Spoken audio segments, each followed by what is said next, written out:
Get ready for the unknown. If you love feeling the chill down your spine and venturing into stories that will take your sleep away, subscribe to our channel now and activate the bell. Don't miss the next horror tales that will take you to the darkest corners of your mind. Are you ready to face your fears? Portal is open. Enter.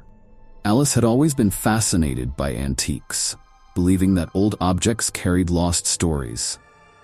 One rainy Saturday, she decided to explore the antique store on a narrow street in the center of town.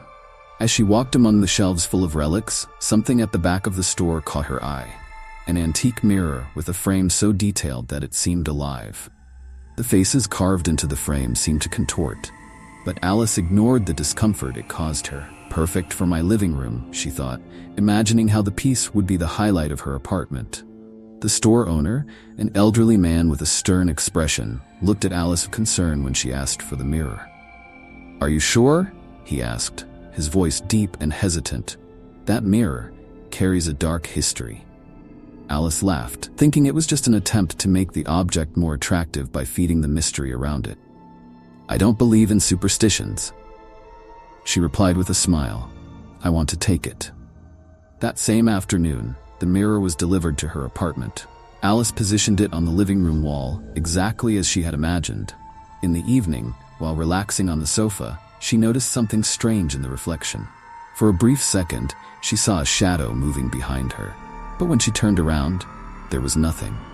It must be tiredness, she thought, trying to convince herself that it was nothing. However, the discomfort didn't go away. The mirror seemed to stare back at her. Over the next few nights, the presence grew stronger.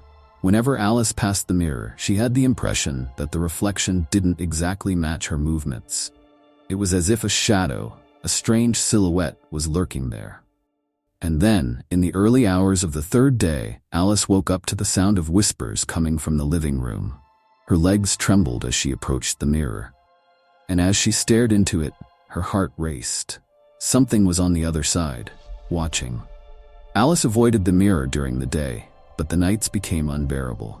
The whispering continued, low, almost inaudible, but constant, echoing like a lament from the depths.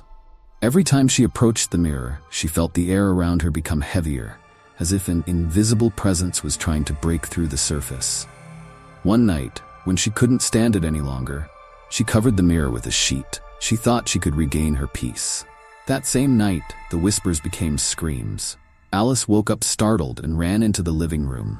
The sheet covering the mirror was on the floor, and the reflection showed something that wasn't in the room. A distorted figure, a woman with a contorted face, who was slowly approaching the glass as if trapped behind it. "Help me!" The voice echoed in Alice's mind, but her lips didn't move. Terrified, Alice began to investigate the origin of the mirror. She went back to the shop, but the owner refused to talk about the object. "It's too late," he muttered. "She's already seen you." Alice pressed, demanding answers. The man resignedly revealed the truth. The mirror belonged to a woman called Elena, who lived at the end of the 19th century. She was accused of witchcraft for practicing dark rituals, and at her execution, she promised that she would come back for those who looked deeply into her eyes through the mirror. With her heart racing, Alice felt despair take over. She couldn't run away. She couldn't destroy the mirror because she knew it carried something that couldn't be released. "She wants me," she whispered to herself, haunted by the idea that the woman trapped in the mirror was lurking there, waiting for the right moment to cross over into the real world. The days passed slowly, becoming heavier and heavier for Alice. The mirror seemed to pulsate with a life of its own, and the shadows in her house began to move strangely, always converging on it. That night, Alice had a terrifyingly real dream. She was in an old room with stone walls and candles flickering in the shadows. Before her stood a woman with intense eyes and disheveled hair. "Elena." "You opened the door," said the woman, her voice filled with hatred and pain. "Now, I'm coming." Alice tried to run in her dream, but her legs were as heavy as lead. When she finally managed to turn around, she saw the golden frame of the mirror. And there was Elena, now outside, walking towards her. When she woke up, Alice felt that something had changed. She was no longer alone in her apartment. Elena's figure was now in the mirror every time Alice passed it, clearer, closer. One afternoon, as she tried to cover the mirror again, her hand was grabbed. The touch was cold and clammy, as if she were holding death itself. Alice's scream echoed through the apartment, but there was no one to hear it. As time passed, Elena began to appear outside the mirror, her footsteps echoing in the silent nights. Alice knew she was losing control of the situation. The woman who had once been just a shadow was now manifesting herself in the real world, and the only thing Alice could do was wait for the inevitable outcome. Desperate, Alice returned to the antique store for the last time. The owner, with tired eyes, admitted that he had known all along that the curse could not be broken. Elena was never just a woman. She made a pact with forces that no one should touch. The mirror is the passage between the world of the living and her realm. Once you see her true face, she will take you away. Alice, overcome with despair, decided that if Elena wanted something, she would give it to her. She returned home determined, but her heart was racing. The mirror seemed to be waiting for her, with its grotesque frame, the faces in agony looking more alive than ever. With a knife in her hand, Alice approached. "If you want me, come," she shouted, reflected in the glass.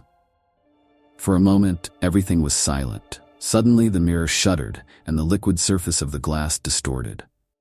The woman appeared clearer than ever, her face just a few centimeters away from Alice.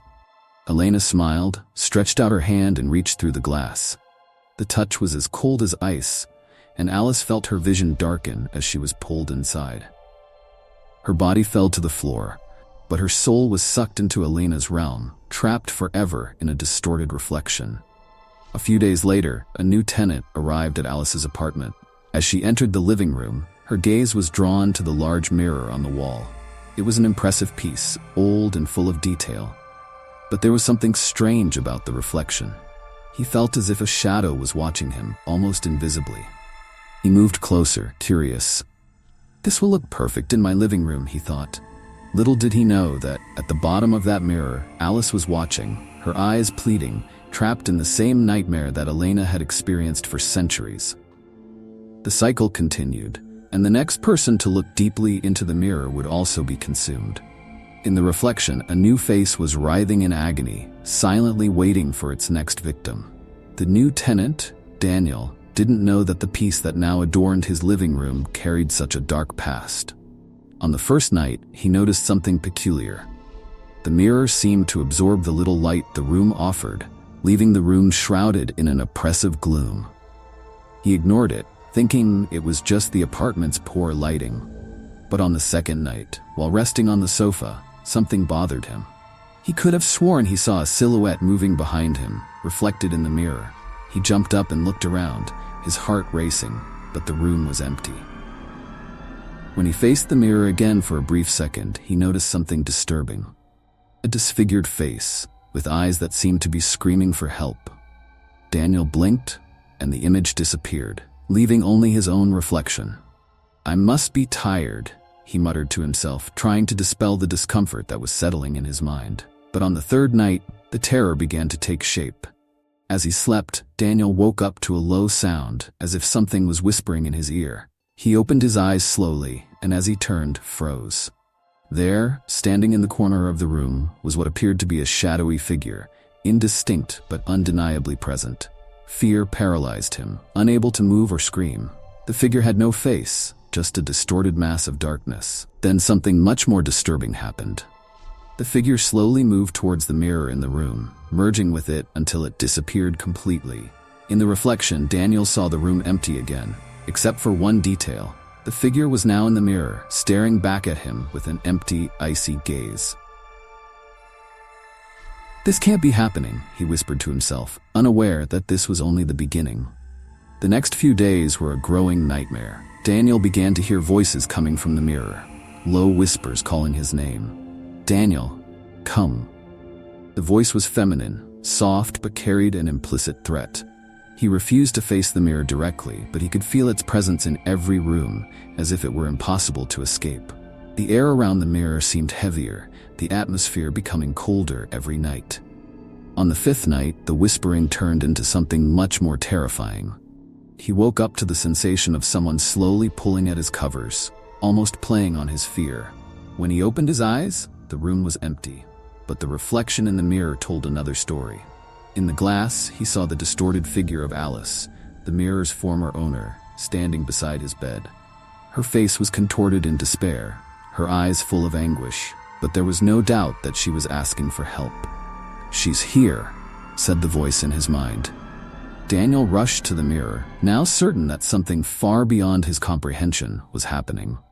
He grabbed the mirror, trying to remove it from the wall, but felt an icy cold radiate from the glass, burning his hands. Suddenly, he heard a sound like cracking glass, and when he looked at the mirror, he saw something that made him fall back. Cracks had begun to spread across the glass, forming faces in agony within the frame. The mirror seemed to be on the verge of shattering, but somehow it remained intact, as if the entity inside it wasn't ready to be released. Daniel knew he needed help, but he didn't know where to turn. He returned to the antique store, demanding answers.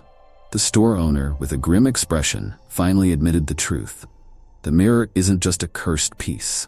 It's a portal. But not a portal to the physical world. It's a prison.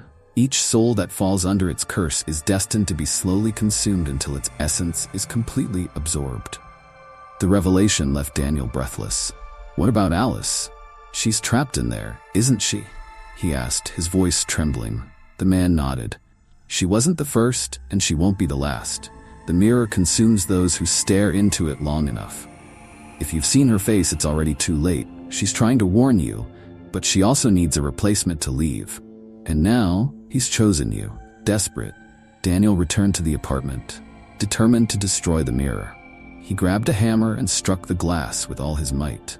But instead of shattering, the mirror absorbed the impact, as if it were made of liquid. The cracks disappeared, and a terrible image appeared in their place.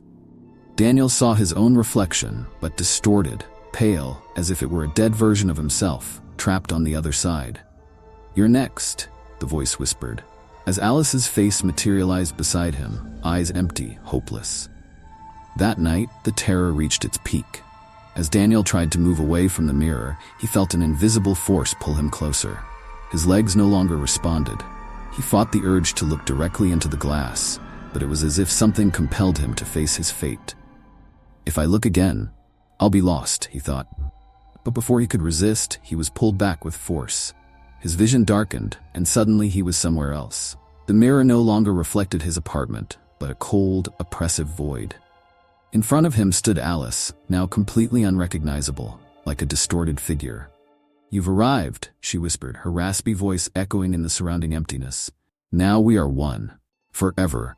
Daniel looked around, and horror struck him full force. He was trapped inside the mirror.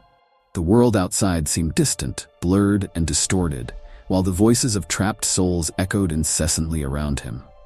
He tried to scream, but his voice was swallowed up by the oppressive silence. Days passed, but for Daniel it felt like an eternity. He was trapped in the reflection, his soul imprisoned like the many others that inhabited the mirror. No one knew what had happened to him, and the mirror, now more polished than ever, still hung on the wall of his apartment. The presence of Alice, who had once tried to warn him, grew weaker every day. And then a new shadow appeared. The apartment was rented out again, and a new victim arrived. The young woman who was moving in admired the mirror from afar, impressed by its beauty. "Perfect for my bedroom," she said to herself, unaware that as she stared at it, someone was already waiting for her. On the other side, Daniel watched. His eyes, now full of despair, met those of the new tenant. He tried to scream, but all he could do was watch helplessly as the cycle began again. The mirror seemed to glow with a life of its own, feeding off the darkness. The terror would never end. It would just begin again, with a new soul ready to be consumed.